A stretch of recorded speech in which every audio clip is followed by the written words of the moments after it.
I believe that we are live, although there is like a 20 or 30-second delay, and I don't trust that we're live until I see it on my other screen here. So I will tell you if everything is good here in a moment. And there's my face. There's my face live. All right, well, I am live here with Robert Spencer. We've got some important issues to talk. Since we're here at the beginning, while people are logging on, why doesn't everyone who has a Twitter account or Facebook account go ahead and send out the link here saying that we're live? As a matter of fact, I'm going to do that right now. I guess this is good afternoon and good evening and good morning, depending on which part of the world you're in. And we know people watch from around the world when they hear that David Wood and Robert Spencer have something going on. So why doesn't everyone tell us where you're watching from? And while you're doing that, Robert, could you introduce yourself for everyone? And we're all going to take a moment to send out this link on Twitter. Yeah, I am Robert Spencer. David, I'm director of Jihad Watch, which is a program of the David Horowitz Freedom Center where I'm Shillman Fellow. The Jihad Watch is dedicated to explaining the motivating ideology behind jihad terror, which is the one thing that people want to cover up, ignore, deny, obfuscate, lie about today. And so at Jihad Watch, we show news items every day at jihadwatch.org that illustrate what the jihadis are doing and, above all, explain why they're doing it, which is the one thing that is left out most of the time. I'm the author of 18 books, including many best-selling books, The Politically Incorrect Guide to Islam and the Crusades, The Truth About Muhammad, and now The History of Jihad from Muhammad to ISIS, the first and only comprehensive narrative history of jihad in the English language, or any other language that I know of for that matter. This is the first time this has been done. The History of Jihad from Muhammad to ISIS, run, don't walk, as soon as this live broadcast is over. Yeah, and I'm on chapter 7 right now, just so everyone knows, and that's in my top 3 books on Islam. Period. Right now, on anything dealing with jihad, certainly number 1. So on my list of books, because people always ask me, David, I want to get started dealing with Islam. Where do I start? Robert's new book, History of Jihad, is in that top 3 list of where I would tell people to start. So in case anyone's wondering, if you want to get started in dealing with Islam, and mainly I'm thinking of for people who want to be apologists, Nabil's book, Seeking Allah, Finding Jesus, I would start there. And then the other 2 would be Answering Islam by Norm Geisler and Abdul Salib, and Robert's book. And you get a well-rounded picture there. Nabil gives a good background of what it's like to grow up as a Muslim and what it's like to convert and the basic issues that he had to struggle with. Answering Islam gives a good overall picture of what Islam teaches and how to respond to objections from a Christian perspective. And then but you have to know about jihad. You have to know the ins and outs of jihad. And yeah, phenomenal book so far. And Robert and I talked about this on the live stream that we did, but before I started reading it, where just looking through just skimming through the contents, it was clear that even for people like me who discuss jihad regularly, speak on jihad, debate on jihad, even people like me, we tend to focus on the life of Muhammad, maybe a little bit on the rightly guided caliphs, and then a few other events down through history up until the present. So we study early Islamic history, and then the present, with ISIS and Al-Qaeda and all of that. All of the middle of the stuff, which is most of Islamic history, we almost never study. So the vast majority of the information I've read so far in Robert's book was completely new to me. And I've been studying Islam for years and debating Muslims for years, and I've debated jihad and terrorism and so on multiple times with Muslims in different countries. and tons of new information. But if you get that information down, it's over, right? If you get a few thousand people, I would say, a few thousand people who know the information in that book, it's over, right? There's going to be, that's enough people. That's enough people. Because the situation that we have right now in the world is you've got a couple of people who know the information in that book, and they're all smeared as evil liars by people who don't know what's in the book. And so if you actually had a few thousand people learn the material really, really well, it's all over. It's all over for people who are protecting jihad from criticism. So this is, I think, it's either the fourth or the fifth book I've read from you there, Robert. Way back in the day, before anyone had ever heard of David Wood, I read the Politically Incorrect Guide. Is that what it's called? Politically Incorrect Guide to, That's the one. was it Islam and the Crusade? What was it? Yes. Yes, that's right. So that was the first one I read, and then I read The Truth About Muhammad, which, now this is a sad state of affairs. I mentioned my top 3 books for people who want to study apologetics. If I mentioned the top 5, I would have The Truth About Muhammad in there as well. That would be in the top 5. So Robert would be the only person with 2 books on the top 5 list there. I feel like the Beatles. Yeah. Now, everyone, just so everyone knows, Robert is in a hotel room, so the internet there is going to be unpredictable because, people two rooms down might be logging on to Netflix and watching a bunch of stuff, so might be glitchy.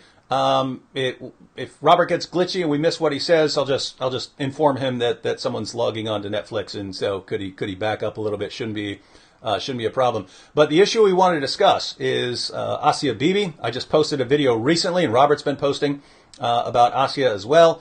And man, just a couple of days. How did you feel a couple of days ago, Robert, when they announced that she was her conviction had been overturned? I was stunned because I never thought that they were going to let her go. And I was amazed, even more amazed, David, after I read the ruling, which I quoted in a couple of articles. The ruling is a complete Sharia ruling. And it maintains that, of course, if somebody actually blasphemes Muhammad, then he or she has to be punished. And the penalty is death. Makes that perfectly clear. All it does is dispute the evidence in the Asia Bibi case. And on that basis says that she needs to be freed. And so that was great elation. And then followed by the depths once again.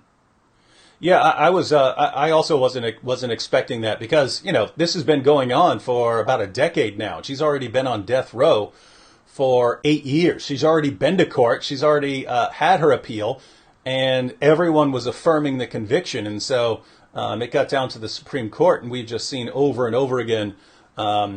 We've seen over and over again how the leaders in Pakistan just cave to the cries of the mob. But let's go ahead and back up. We want to take people through step by step so they understand the situation.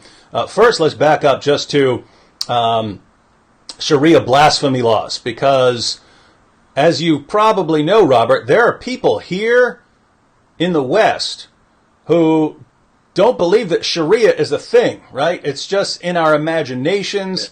And there are Muslims who claim this, right? Sharia is just, it's like praying, but it's not any legal system that you could really nail down as having any sort of concrete substance to it. So how would you respond to that? Yeah, it's absurd. Reza Aslan and others have said Sharia, there's so many different versions, so many different understandings that you simply can't generalize about it. That's actually completely false. In reality, Sharia is a very clearly defined body of legal precepts. And there are different versions because there are various schools of jurisprudence. The primary 4 schools among Sunnis are the Shafi'i, Maliki, Hanafi, and Hanbali. And then the Shiite Jafari school, and their Shiites have a few others as well. The Ibadis in Oman have their own. But, of course, since most Muslims are Shiites, most Muslims are Sunnis, they go by one or the other of the Sunni madhahib, the schools of jurisprudence, and their understanding of Islamic law. Now, the multiplicity is less than meets the eye, because these 4 schools, and actually all 8 primary schools of jurisprudence in Islam, agree on 75% of all the rulings. And they only disagree on essentially what's minutiae, or on the gravity of various things. Like female genital mutilation is considered obligatory by the Shafi'i school, but the others think that it's honorable, recommended, a very good thing to do. There's not a single school of jurisprudence that says, oh no, you shouldn't do that. And so when it comes to blasphemy, it's the same thing. We find the same unanimity summed up by a Shafi'i legal manual that says that the death penalty is in place for people who mention, and I quote, something impermissible about Allah, the Prophet, or Islam. Notice that it doesn't say something false. It doesn't even say something insulting. It says something impermissible. And this is a very important distinction, because that same legal manual, Reliance of the Traveler, or Umdat as-Salik, a Shafi'i manual of Islamic law, it says that the definition of slander is not saying something false, not lying about somebody, but mentioning something that the other person does not want known. Mm-hmm. And so it could be completely true, but if they don't want it known, it's slander. And so I think that should be kept in mind when we hear people, Muslims in America, say that people like you and me are slandering Muhammad. They're not saying we're telling falsehoods about him. They're saying we're saying things that they don't want known about him. And I think the blasphemy law. This is kind of a little side note here, but the recent ruling of the European Court of Human Rights that if you call Muhammad a pedophile, that it's perfectly reasonable to stop your free speech at something like this, because this is going to break the religious peace. Isn't it interesting how that parallels what we've had in Sharia for centuries, right? That it's not whether it's true or not, it's just whether you're allowed to say it, right? And they didn't even dispute its truth. They said, well, you can't criticize it because there were dynastic marriages among the European royalty of children. Now, of course, that was 2 children, not one guy who was 54 and a girl who was 9. Mm-hmm. And the consummation of the marriage was long off in the future. So it's not really comparable. But the European Court of Human Rights did not say, oh, no, he didn't marry the 9-year-old. That they knew they couldn't. Now I'm wondering if we did look at some European ruler who had sex with a minor, and someone in today's world said he was a pedophile. Do you think that person would be brought up on charges for calling a long dead European ruler a pedophile? Do you think someone would be get fined for that, or?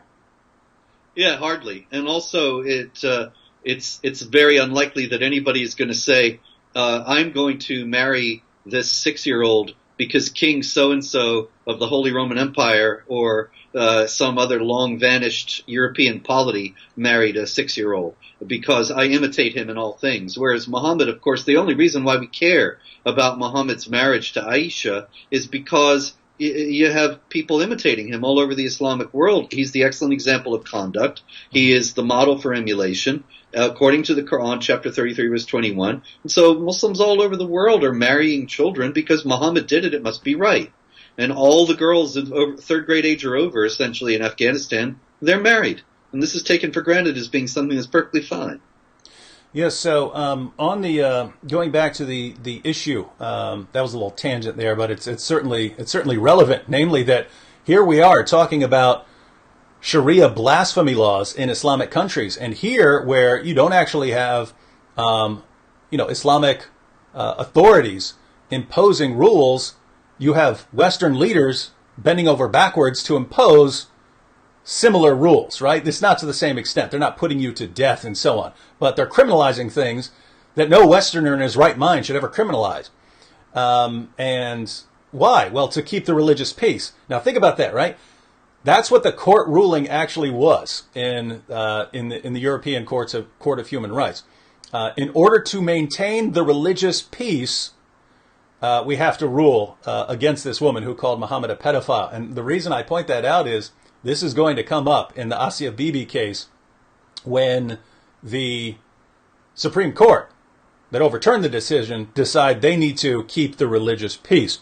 But that'll be here in a few moments. On this issue of Sharia. Just I wanted to give one more example. When I first started studying it, it was in relation to the penalty for apostasy, which is death. And what you have in the Muslim sources, you have tons of Muslim sources. You have tons of collections of hadiths, and Muhammad wasn't the most consistent person in the world.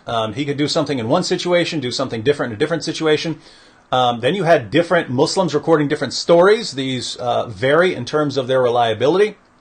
But what you have is, if you look at the four schools of Sunni Islamic jurisprudence, you find that they all agree that an apostate has to be killed. Why? Well, Muhammad said very clearly that an apostate has to be killed.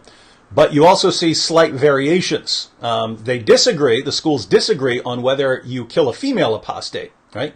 3 of the 4 schools say, yes, you kill a female apostate too. And 1 says, no, you don't. You just inflict some sort of punishment on her, depending on whether it's Sunni or Shia. Shias also have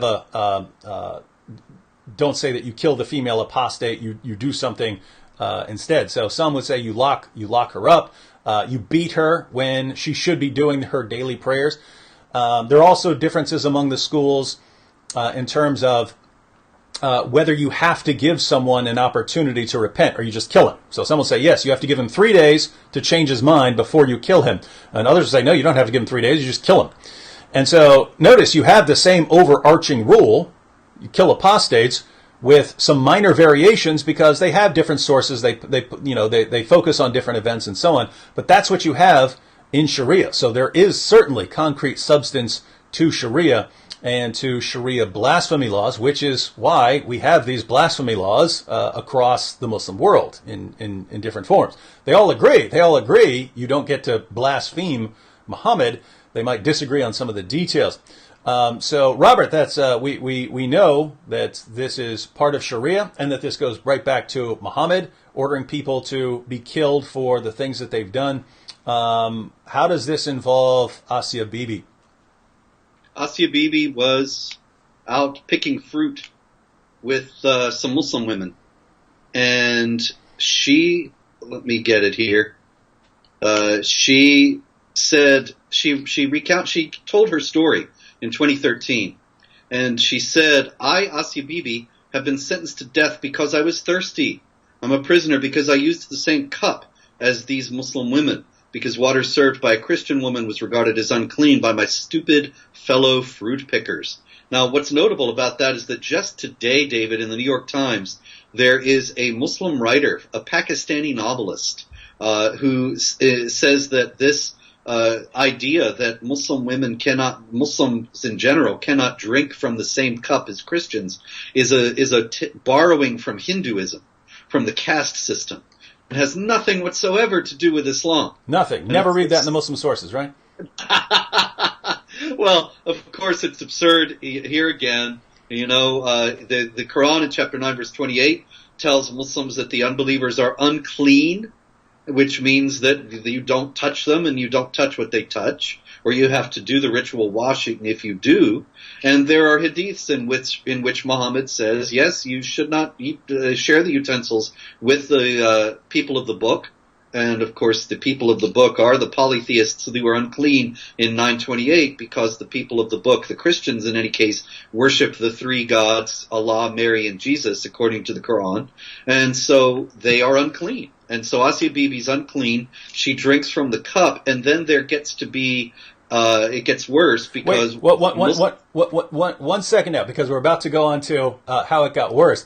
I was just thinking, if you had a well-informed person about Islam right there, how awesome would it have been to point out, wait a minute, you're not allowed to drink out of the same cup as a Christian, and yet your prophet said that you could drink water with a dead donkey floating in it. You could have just so you know, this is in your Muslim sources, Muslims, right? Muhammad and his followers were going by a pond of water, and there was a dead donkey floating in the water, and his companion said, I wonder if we're supposed to drink that. We know, let's ask the prophet. And Muhammad said, water is not made impure by anything, so go ahead and drink that water. They had a similar situation when they wanted to do ablutions, And it was a well, but the well was used to dump toilet buckets in, to throw dead animals in, and for women to throw their used menstrual cloths in. That's what this well is used for. It was used for disposal. And when they would put their stuff in there, obviously no one wanted to use it, but Muhammad's followers realized they had a prophet among them, so they asked if they should be using that to perform their ablutions, and Muhammad responded again, water is not made impure by anything. So here they are, using water, rubbing human waste, dead animal carcasses, used menstrual cloths, rubbing it all over them, and drinking dead donkey water. And they're not worried about any of that water having any sort of problem because Muhammad said it's okay. But a Christian woman takes a sip out of your cup, and now we've got a problem. Welcome to Islam, ladies and gentlemen. But what happened after that, Robert? Well, yeah, just to underscore what you're saying, I have it right here. It's a sahih, reliable hadith from Sunan ibn Majah, and Abu Thalaba al-Kushani says to Muhammad, O Messenger of Allah, we live in a land of the people of the book, and we eat from their vessels. And Muhammad says, as for what you say about living in a land of the people of the book, do not eat from their vessels, unless you can find no alternative. If you can find no alternative, then wash them, and then eat from them. Mm-hmm.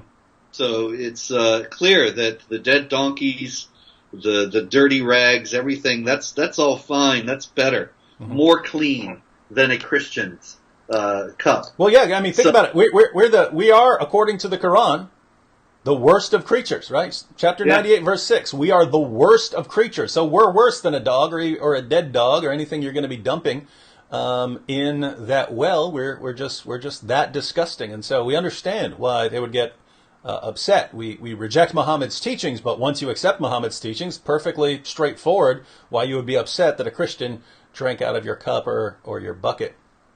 Yes. So what happened then, it really takes, it's a story of biblical dimensions. A Muslim woman says to Asya Bibi and to the crowd of Muslim women around who are picking fruit, listen, all of you, this Christian has dirtied the water in the well by drinking from our cup and dipping it back several times. Now the water is unclean and we can't drink it because of her. And Asya stands up at this point and she says, I think Jesus would see this differently from how Muhammad sees it, which is certainly true. We've just been explaining how Muhammad would see it, whereas Jesus declared all foods clean, and so she was absolutely right about that and shows the knowledge of her own faith as well as of Islam. But this just made the Muslim women even more angry. They started yelling at her, how dare you think for the Prophet, you filthy animal. That's right, you're just a filthy Christian. You've contaminated our water, and now you dare speak for the Prophet. You stupid, I'm not going to continue to quote them, but they pick up saying, your Jesus did not even have a proper father. Don't you know that? You should convert to Islam to redeem yourself for your filthy religion. And Asya Bibi responded, and this is why she was arrested, I'm not going to convert. I believe in my religion and in Jesus Christ who died on the cross for the sins of mankind. What did your prophet Muhammad ever do to save mankind? And why should it be me who converts instead of you? For that, she's been 8 years in prison, sentenced to death, and now released. The nationwide riots that the Tehreek-e-Labbaik Islamic group, they blocked roads in order to prevent her from escaping the country, and they ultimately brought the Pakistani government to heel. The Pakistani government surrendered and said it would bar her from leaving the country, which is essentially saying go ahead and kill her, and ordered a review. So this Supreme Court decision, even though it was a fully Sharia compliant decision, is going to be reviewed. I expect it will be reversed, and she will be sentenced to death again.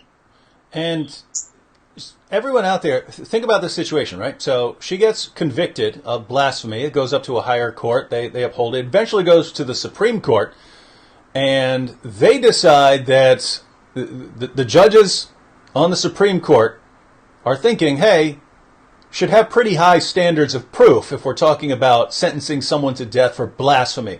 And there's just almost no real evidence here. There's just a bunch of people screaming, you have to kill her. So we're going to rule in her favor. And then because of the riots in the streets. And by the way, some people are in the comment section are posting comments from Pakistan about the situation. David, the whole of Lahore was shut down. Both my kids not able to go to school. Whole country being shut down, guys. This whole thing is a mess. So big disaster going on there. And we saw the news reports of what's going on over in Pakistan. But I mean, just think about how bad this is, where you can have judges who are trained in the law. These are the Supreme Court judges. So these are supposed to be your top of the line judges, the best judges you have. And the best judges you have say, no, we have to overturn this. There wasn't enough evidence against her. And then because of violence and threats and riots in the streets and burning things, that court then says, okay, we'll rethink this. We'll reevaluate our decision and not allow her to leave and gain asylum in some other country. And so we'll just keep her here and decide if we should have maintained that verdict. Because one, I've read that it takes the Supreme Court years to go through its decision, to reevaluate their decision. So already she's in trouble for still years to come. But second, I mean, think about that situation where the people who are educated in the law, the top lawyers, they say, no, she's not guilty. And then a violent mob gets to make them, okay, well, yeah, according to the law, she hadn't done anything, but there are enough violent people out there that we're scared of that we're going to change our mind. I mean, that would be bad enough if it was something stupid, right? I was just watching a football game before we got on here. I mean, imagine someone commits a penalty, pass interference, and the crowd says, "Well, we'll kill you if you if you do that, if you throw that flag." And then so the official, the referee, picks the flag back up. Well, I don't want to be killed over this, so I'll just give in. That's horrifying. I mean, that is horrifying, where the mob gets to decide court decisions. But that's what you have in Pakistan, and what they really seem to want. That what the masses really seem to want in Pakistan is any vague accusation against someone should be enough to just kill you over. And especially if it's a Christian. How dare you say that a Christian could ever defend herself against accusations of a Muslim, and that you would even think about listening to listening to that Christian's defense when a Muslim is the one accusing her. It's horribly, horribly disturbing. What do you think, Robert? Yeah, absolutely.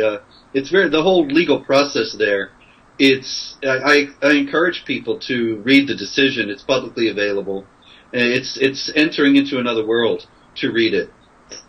It says that she swore that she had respect for Muhammad and Islam, and thus there was no reason to hold her on that basis. And I think, why does she have to? She has to do this because they'll kill her otherwise.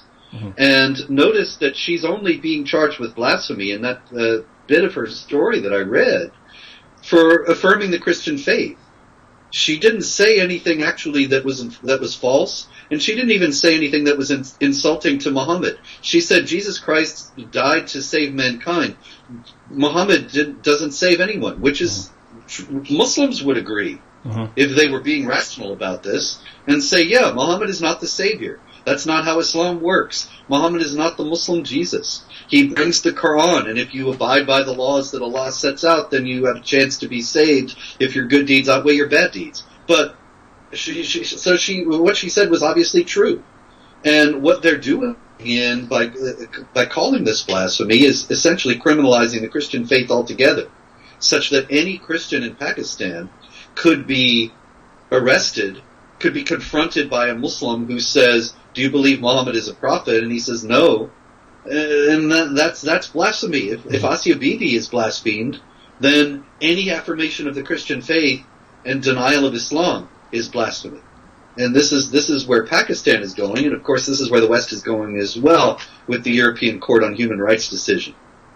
And as well, if any Muslim can just come up and say, "Hey, this person blasphemed," I mean, think about what that allows, right? If a Muslim walks up to a Christian woman and says, hey, I want to have sex with you, get naked, come back and have sex with me, and you say no, all he has to say, she just blasphemed, she just said Muhammad's a false prophet and that he's a pedophile, and she gets sentenced to death. Well, what message does that send to the next Christian, right? The message that sends to the next Christian, you say, hey, get naked and come back, and me and my buddies are going to gang rape you like they do in UK.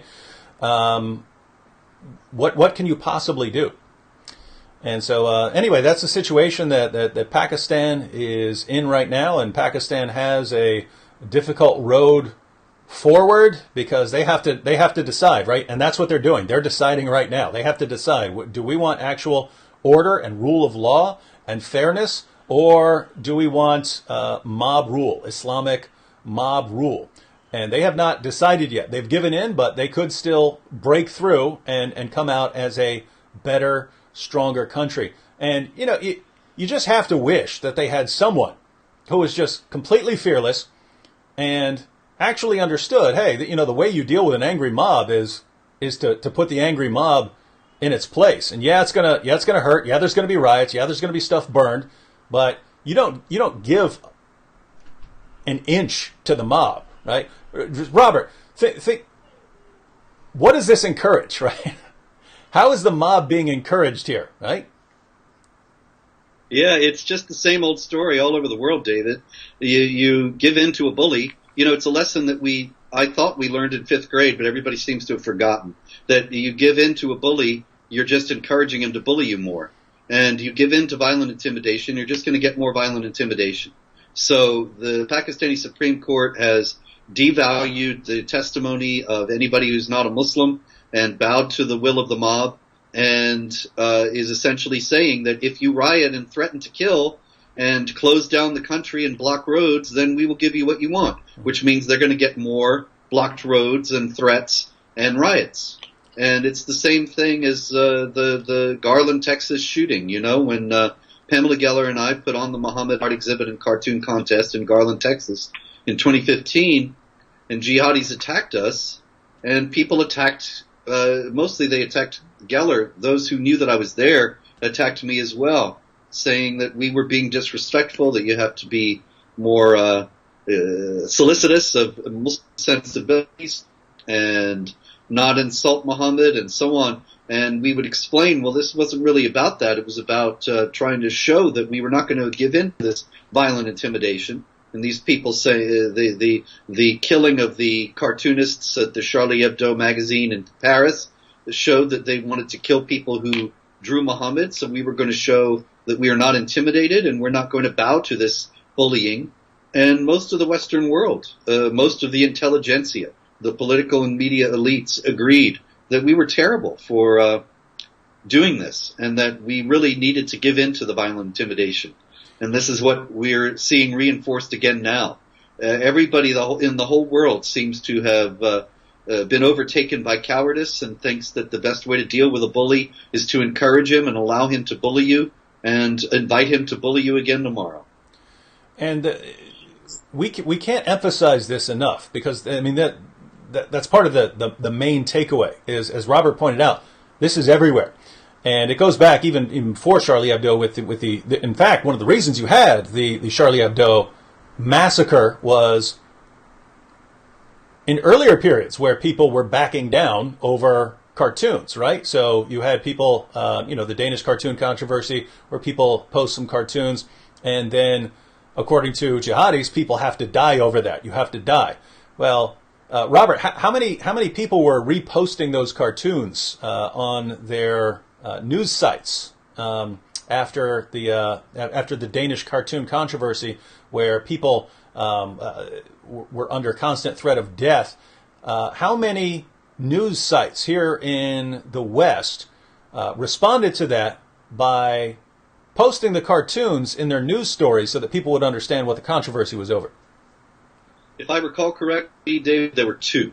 Most of the hundreds of news outlets in the United States and in the West discovered a strange new respect, a desire not to blaspheme and offend Muslims that they never had when they were printing photos of the the Virgin Mary encrusted with dung that was supposedly an artwork that hung in New York City. And the New York Times published a picture of it and said that if you're against this, then you're a Neanderthal, pro-censorship, medieval fundamentalist, and that we have to stand for speech.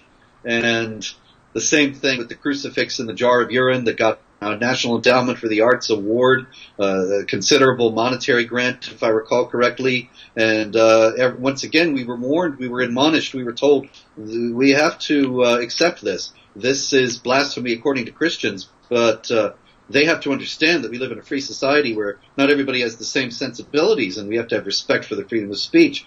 That's fine, but they forgot all about it when it came to the cartoons. It got to be absurd. There was a symposium at a major Ivy League university, I think Yale, possibly Harvard, but it's been many years. I think it was Yale. It was at Yale. I think so.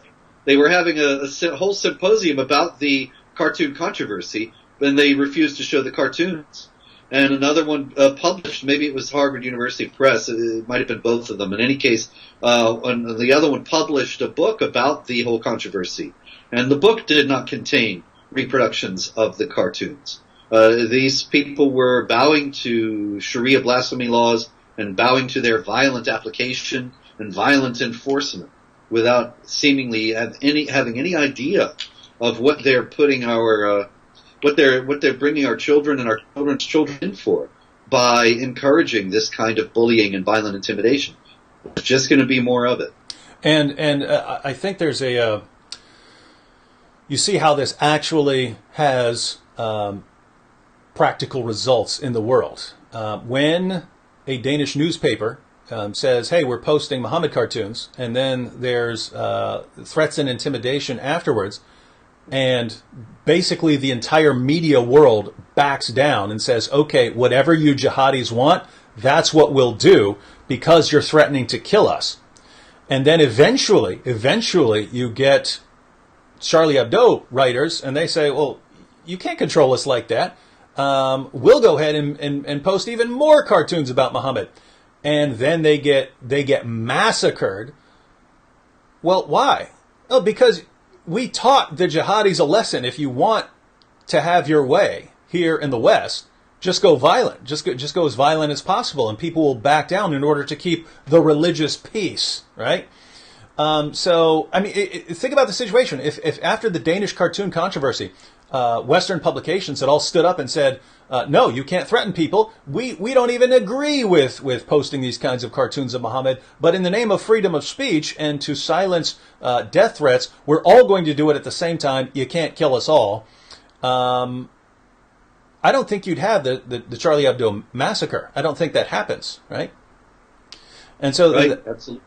Yeah, and so notice you have that situation there, and it's the same situation you have in Pakistan. Once you start backing down and modifying your behavior due to threats of violence, you're encouraging the people who are threatening you with violence. You've given them a way to get what they want. Right? So, I mean, if it were me and the violent mob said, you're going to do what we want, I would say, well, now I got to do the opposite, right? I was just going to let her go. I was just going to let her go and let her go for asylum. Now I'm making her a national holiday, right? We're going to have Bibi Day and celebrate what she said, everything she said. And we're going to let her take the mic on schools around the country and say whatever she wants about Jesus and how Muhammad just wasn't as awesome as Jesus. We're going to let her do this. And if you say one more word, you don't want to see what I'm going to do, right? So all you violent mobs, we're the judges here. You're not. We're the experts in law. You're not. Know your role and shut your mouth. And that's how I would roll. And I think they need someone like that, right? I mean, it sucks. And you would have violent responses and more protests and so on, but it's the only thing the jihadis seem to understand, right? Yeah. I wish you were Prime Minister of Pakistan, David. The real Prime Minister of Pakistan, Imran Khan, he actually gave the impetus to the rioters before the Supreme Court made its decision. When he first became Prime Minister, he said that we're going to make this blasphemy business a central part of this administration.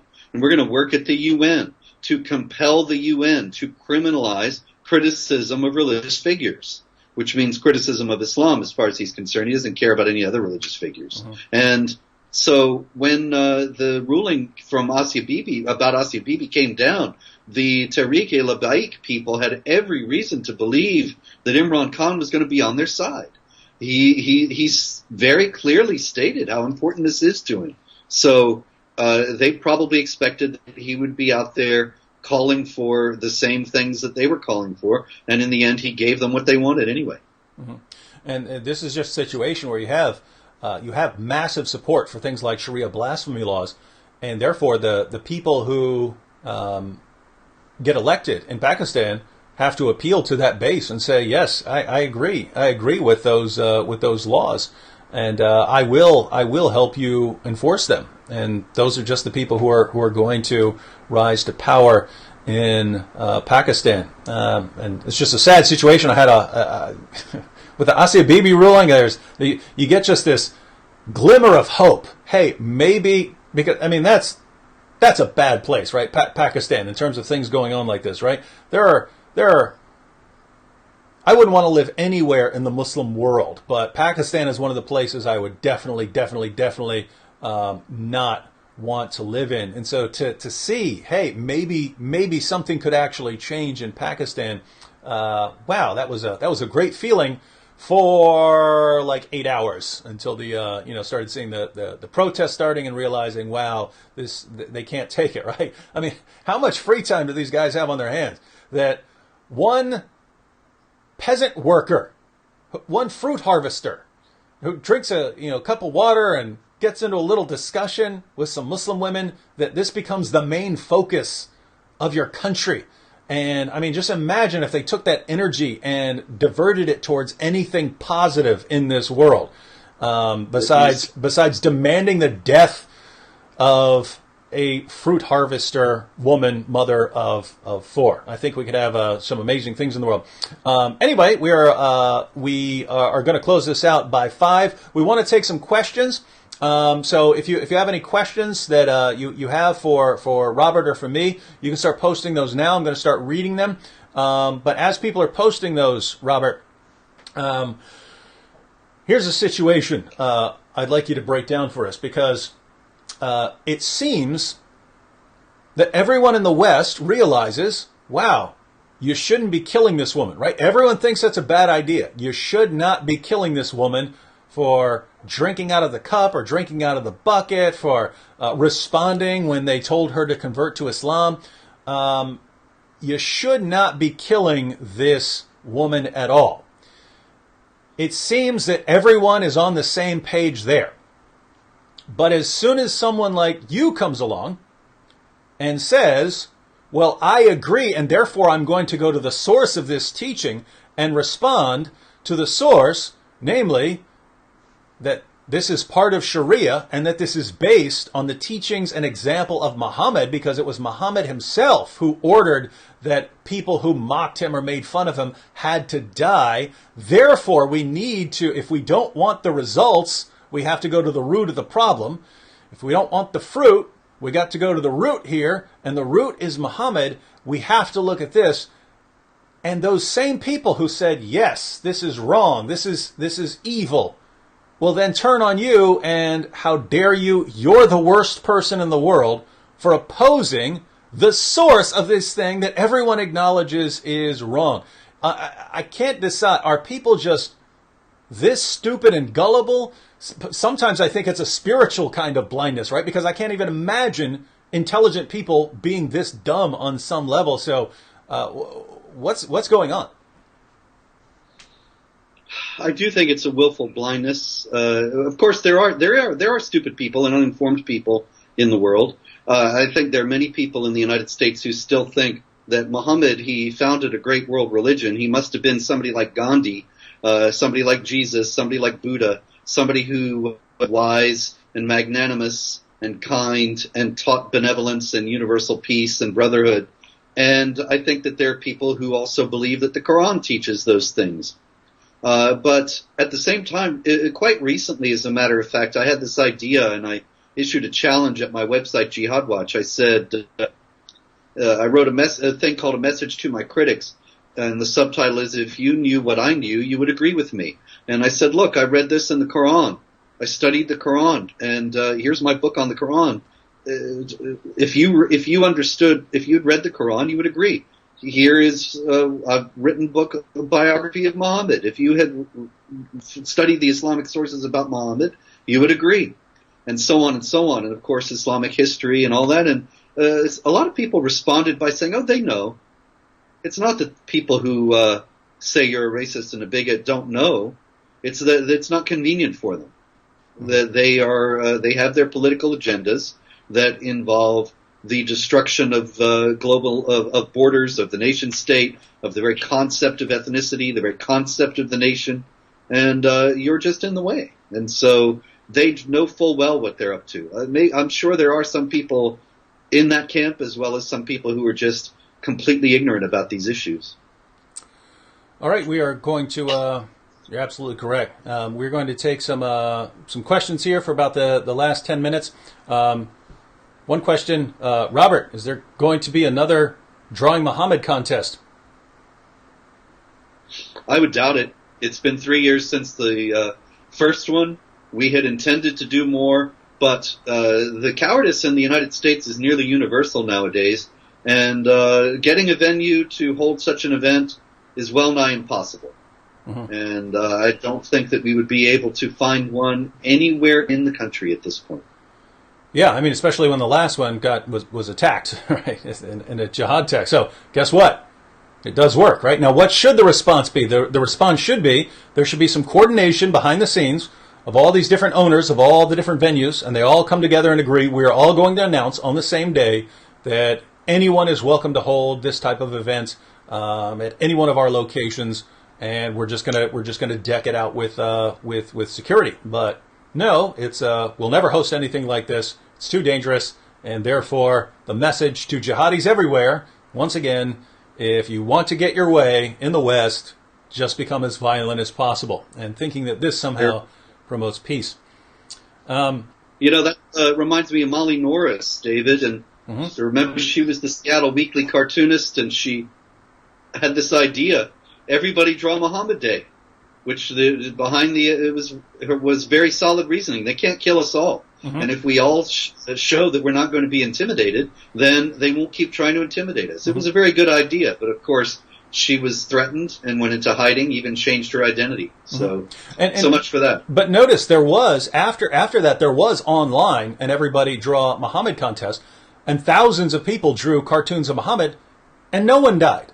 Right? The idea is, what could you do? It's thousands of people all around the world posting cartoons of Muhammad on their various pages and stuff, and nothing happened. Why? Because as long as it's one person or three people or five people or one little group, you can threaten and intimidate them and force them to do what you want through violence.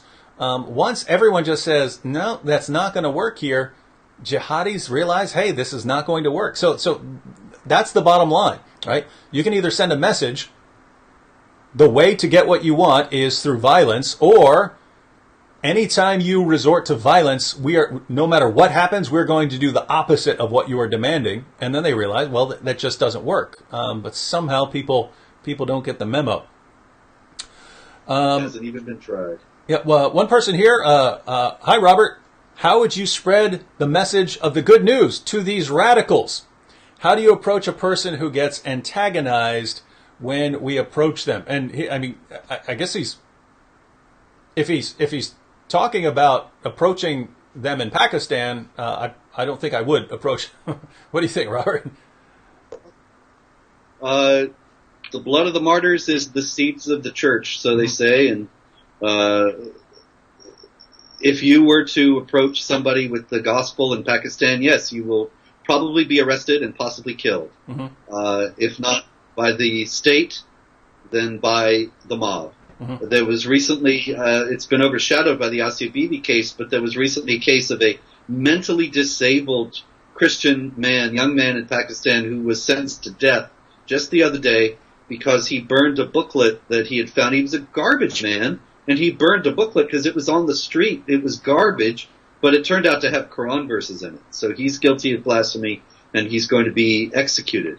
So this is what happens. If you want to talk to Muslims in the West about the gospel, that's of course a different thing. You might find various rude reactions. I know of a Catholic priest who sent out leaflets in his area and got a furious call from a Muslim saying, "You have no right to send me this."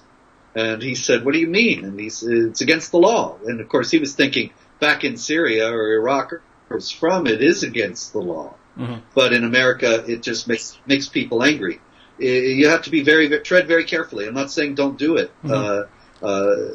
There are ways to speak to Muslims about the gospel, point out that Jesus is the Word of God, is sinless in Islamic tradition, is going to return at the end of the world. None of these things are true of Muhammad, and yet Muhammad is supposed to be the greater prophet. And many people have converted to Christianity when they start to ponder on those things and realize that the Quran and its teachings on Jesus is just an amalgamation of radical Christian texts that don't have any coherence of themselves, and they start to look out. It can be done, it should be done, but it's a very dangerous thing to do, no doubt about that. Mm-hmm. And as far as I was thinking on the issue, when I'm saying, hey, I'm referring to people like who are rioting and stuff like that and burning things.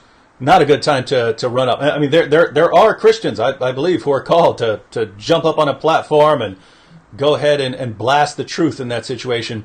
But I don't think a person in that situation is necessarily even in a state of mind to understand anything you're saying. And so usually when people from Pakistan are asking, how can I tell these guys about Muhammad? How can I tell them about the things their prophet did? I usually respond, don't. Let us do it, right? Let us do it online, right? It's much safer. Let us spread the information about Muhammad. If you do get into a situation where you have like a Muslim friend or something like that, and you're in Pakistan and you have the opportunity to share the gospel, of course you'll want to do that. You would want to be careful in an area where you could be killed for it. But one thing that actually helps is two things really. One, asking questions instead of just saying everything, leading the person through thinking it through for themselves by asking questions. So, what do you believe about God?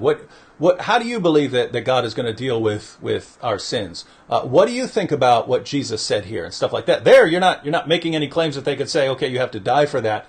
But you're leading them through the same exact thought process. But another thing that's kind of related to that is to have person read something for themselves. If they're asking, hey, why should I believe this? And say, okay, well, could you read this passage right here from what Jesus said, right? And let them read it for themselves. And then, so what do you think he means there? What do you think he's saying? Notice you're not saying anything that they could riot and kill over. Now, they might always invent something, but if you're just trying to be as careful as possible, there are multiple ways to make a point and to get a message across and to get information across to someone. As far as the blasting away at Muhammad and blasting away at the foundations of Islam, unless you have a special calling to that and you are ready and willing to die to do that, I would leave that to people outside of Pakistan.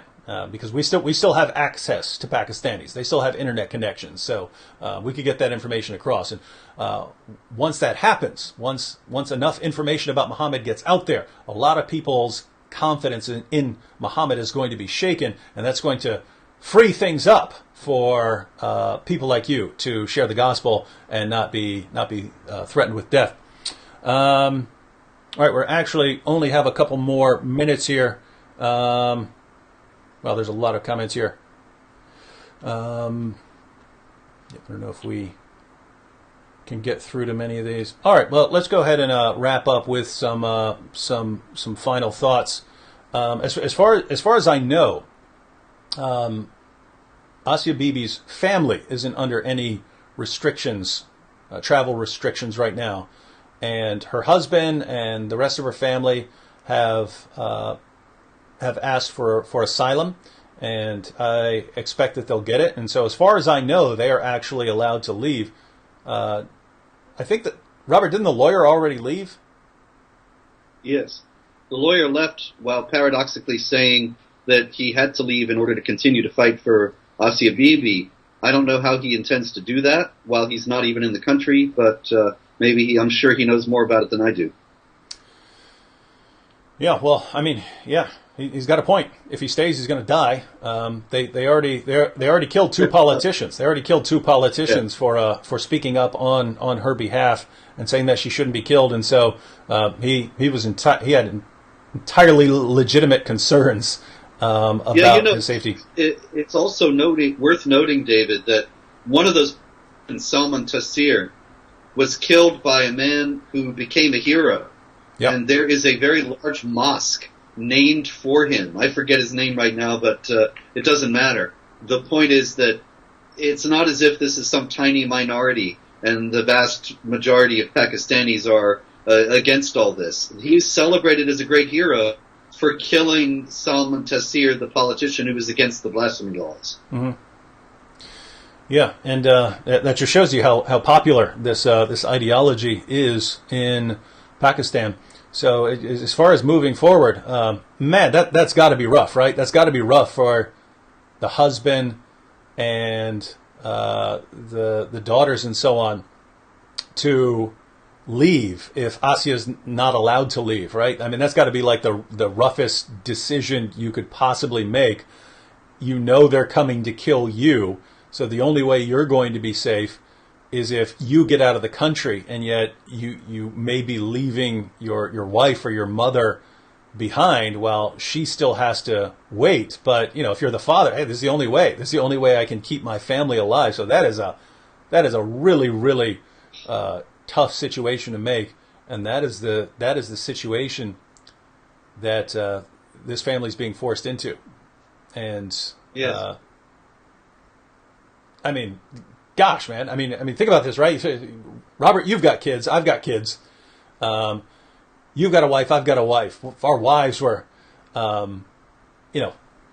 under an Islamic death sentence and being reviewed, and we either have to protect our kids or stay with the wife. That is, what do you think about that situation? It's a terrible choice. It shows, I think, that above all, David, shows how evil this is and what dark and demonic forces are working here.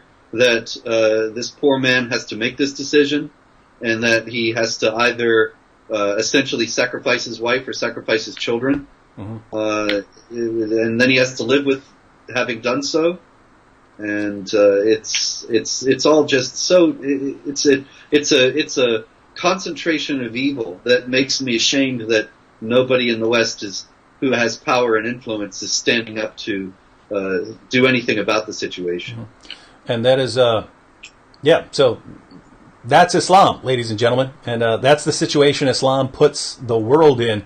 And yet, once again, if you say that there's a problem here that goes back to Muhammad, that there's a problem that goes back to Sharia, that there's a problem that goes back to the Quran or the Hadith, you have to be a racist or a bigot. And so there are basically three things at work here in these kinds of situations. One, you've got Muhammad and his teachings and deeds. And two, you've got a lot of people in the world today who are willing to follow Muhammad's teachings and pattern themselves after Muhammad's conduct. And three, you don't have anywhere near enough people speaking out about it, right? So notice you could have Muhammad 14 centuries ago say all kinds of horrible things. If there aren't a lot of people who are willing to carry it out, it doesn't really matter. But you have a ton of people willing to carry out those teachings and commands. So the only way to do something about that would be having enough people to say no to that. But the only people who say no have abuse heaped upon them by Westerners who should know better. Anyway, that's the sad situation that we find ourselves in. So if you want to do something about it, ladies and gentlemen, there are all kinds of ways. You all kinds of articles to read, videos to watch, books to read. Make sure you get some of Robert's most important works to study jihad. You'll want to get the history of jihad. Go to Amazon, grab that now. The Truth About Muhammad, excellent overview of Muhammad's life. You'll want to read those books. You'll want to follow Jihad Watch if that's the issue you're primarily interested in. But if you're watching this, it seems like you're either a Muslim, coming to troll or sometimes there are Muslims who are actually, interested in having serious discussions. But the rest of you here, are probably interested in this topic. You understand the threat that Islam poses in the world and you want to do something about it. And step one would be figuring out what you're primarily focused in. If you want to, refute the prophethood of Muhammad, or you want to learn how to respond to objections against Christianity, or you want to respond to jihad, or to Muhammad's teachings that have to do with grooming gangs in the UK, whatever it is that you want to do, figure out what you want to do, and then learn some material, learn some things well, and then go out and share what you've learned. Any final words here before we close out, Robert? Well, that sums it up all very well, David. I would say that I hope that everybody who prays will be praying for Bibi, and understanding also that this is a real showdown. This is a watershed event, and a great deal will flow from it in terms of how emboldened the supremacists in Islam and those who would bully us into submission will be. And so we can only hope, we should call upon our elected officials to make this an issue in Washington as well, as much as we can, and try to stem the tide and turn the Pakistani government around to protecting human rights, to protecting this poor woman, and to beating back the baying mob. Mm-hmm. Yeah, ladies and gentlemen, do everything you can. Call on your leaders, right? Western leaders do have power in places like Pakistan. Western leaders do provide places like Pakistan with money. So, perfect opportunity to say, hey, whatever clout we have, we need to use that for situations just like this. And as for you, Pakistani Muslims who are watching, just know, if that woman is ever killed, or if she doesn't end up in the next few weeks in some much safer place, you have not seen abuse heaped upon your prophet. Because I'll be coming for you. And you are going to have to get a UN resolution to stop the rain of fire that I bring down on your prophet. So, words to the wise.